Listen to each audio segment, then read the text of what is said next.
बिहार की राजनीति में उस समय हलचल तेज हो गई जब मुख्यमंत्री नीतीश कुमार ने राज्यसभा जाने का फैसला किया। उनके इस फैसले को कई लोग बिहार की राजनीति का एक बड़ा बदलाव मान रहे हैं। इस खबर के सामने आते ही जेडीयू के कई कार्यकर्ता और समर्थक नाराज दिखाई दे रहे हैं। उनका कहना है कि नीतीश कुमार को ये फैसला मजबूरी में लेना पड़ा है और इसके पीछे कहीं न कहीं भारतीय जनता पार्टी का दबाव हो सकता है। जेडीयू के कई समर्थक इस फैसले से भावुक भी नजर आ रहे हैं। इसी भावनात्मक माहौल के बीच विपक्ष के नेता तेजस्वी यादव ने भी इस मुद्दे पर प्रतिक्रिया दी है और बीजेपी पर गंभीर आरोप लगाए। मीडिया से बात करते हुए तेजस्वी यादव ने कहा कि बीजेपी ने नीतीश कुमार के साथ धोखा किया है। उन्होंने कहा कि बिहार की जनता ने 25 से 30 साल तक नीतीश कुमार के नाम पर वोट किया है, लेकिन अब उन्हें सत्ता से हटाया जा रहा है। तेजस्वी यादव ने ये भी कहा कि विधानसभा चुनाव के समय ही उन्होंने चेतावनी दी थी कि अगर बीजेपी नीतीश कुमार को मुख्यमंत्री नहीं बनाना चाहती है, उनके मुताबिक बीजेपी चाहती है कि उनका खुद का मुख्यमंत्री बने और वह केवल एक रबर स्टैंप की तरह काम करे।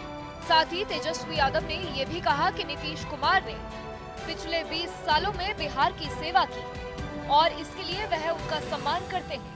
उन्होंने कहा कि इस पूरे मामले में उनकी सहानुभूति नीतीश कुमार के साथ। राजनीतिक विशेषज्ञों का मानना है कि तेजस्वी यादव इस पूरे घटनाक्रम में अपने लिए एक बड़ा मौका देख रहे हैं। उनका प्रयास ये है कि नीतीश कुमार को सत्ता से हटाने के पीछे बीजेपी की साजिश है। इससे वह जेडीयू के समर्थकों के बीच सहानुभूति का माहौल बनाने की कोशिश कर रहे हैं और माना जा रहा है कि वह यह संदेश देना चाहते हैं कि जेडीयू के कुछ नेताओं की मिली भगत से बीजेपी ने ऑपरेशन नीतीश को अंजाम दिया है। वहीं कई राजनीतिक जानकारों का मानना है कि तेजस्वी यादव की इस रणनीति के पीछे साल 2025 के विधानसभा चुनाव के नतीजे भी एक बड़ी वजह है। उस चुनाव में विपक्षी महागठबंधन को उम्मीद के मुताबिक सफलता नहीं मिली थी।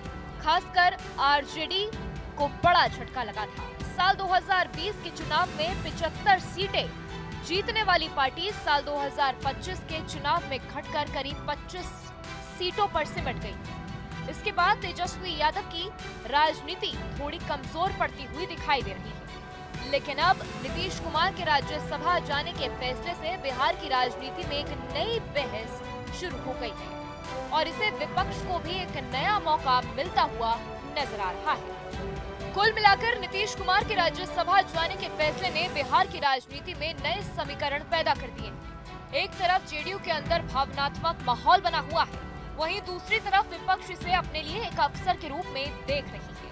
खासकर तेजस्वी यादव इस मुद्दे पर अपनी राजनीति को फिर से मजबूत करने के मौके के रूप में इस्तेमाल करने की कोशिश कर रही है। अब आने वाले दिनों में ये देखना दिलचस्प होगा कि ये पूरा मामला बिहार की राजनीति को किस दिशा में ले जाता है। हाँ तो दोस्तों, वीडियो कैसी लगी भाई? ऐसे पत्रकारों के लिए क्या कहना चाहोगे भाई? चैनल पे आए हो भाई, सब्सक्राइब जरूर करना।